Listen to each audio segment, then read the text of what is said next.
guys, welcome back to my channel. So today we are going to be eating Mama dry noodles. These are so good. And I have to be quiet because my grandpa's listening. So let's get into the mukbang.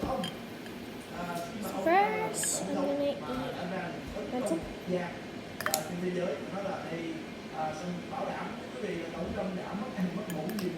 Thank you.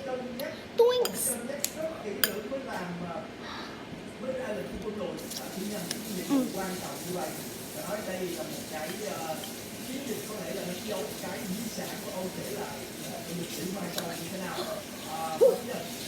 Để thọ.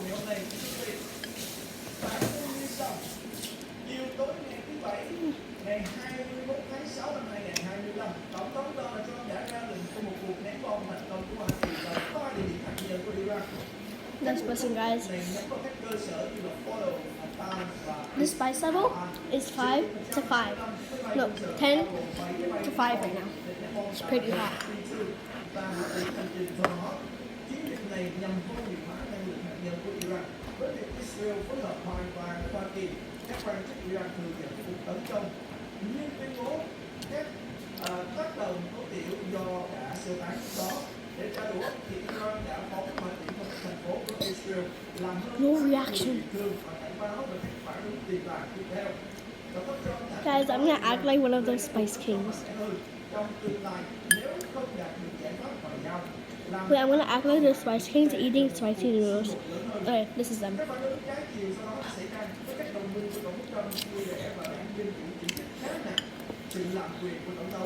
Trong khi một số nhà lãnh đạo thế giới bày tỏ sự lo ngại trước việc hành vi căng thẳng, những người khác lại thừa nhận mối đe dọa tham vọng hạt nhân của Iran gây ra. Ends video. Căng thẳng bắt đầu Gộp gộp milk. tấn công các mục tiêu của Iran vào ngày 13 tháng 6 vừa rồi, một nỗ lực nhằm phá hủy chương trình vũ khí hạt nhân được cho của Iran. Chúng ta hãy xem một phóng sự ngắn trên đài truyền thông về vụ việc này thưa quý vị. Breaking news now, the United States has gotten involved in the conflict between Israel and Iran. President Trump says the U.S. military struck That's hot. Iran, directly joining Israel's efforts to decapitate the country's nuclear program.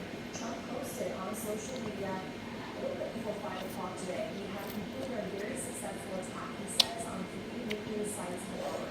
And all planes are now outside of Iran airspace. Now is the time for peace. The president plans to address the nation at 7 p.m. our time. Last night, the U.S. military moved multiple B-2 bombers from an Air Force base in Missouri. Meanwhile, more airstrikes were exchanged. I'm gonna go get water. Overnight. Ukraine has the very latest.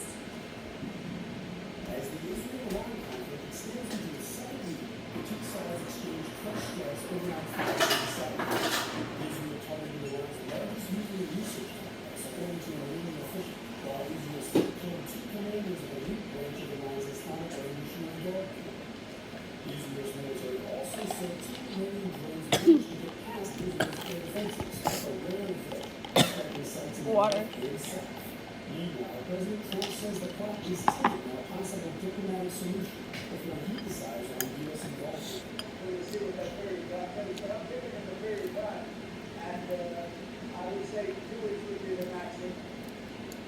Đó là những gì mà xảy ra trước khi cuộc không kích bắt đầu vào tối ngày hôm qua, mà phải nói là không biết là ba anh nghĩ như thế nào, nhưng mà sau thấy đi cuộc tấn công rất là bất ngờ.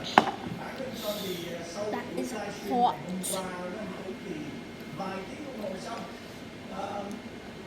tại vì trong cái buổi livestream chúng ta lại chiếu cái cảnh mà tổng thống nói là tôi cho họ 2 tuần để suy nghĩ, nhưng mà không ngờ ông đã hành động ngay vào buổi chiều tối ngày hôm qua.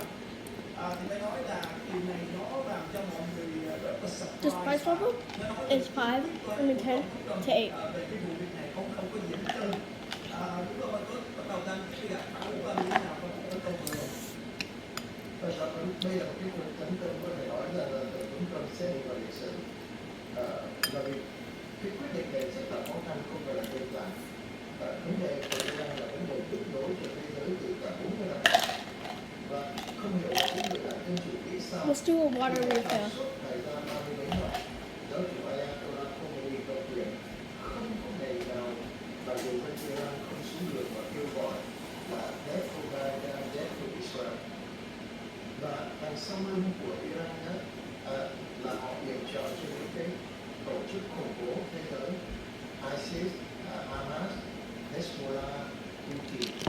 chứng cứ rất là rành rành. Thế nhưng mà tất cả những tổng thống trước đó đều là ngạc nhiên không biết là mình phải làm cái gì đấy. Thì đến kỳ này tổng thống Trump ông nói làm và đưa ra một cái quyết định có thể nói rằng là thế giới hiện nay sẽ bình an hơn ngày qua rất là nhiều, bởi vì khả năng Anyways, guys, go to part 2. chế tạo hạt nhân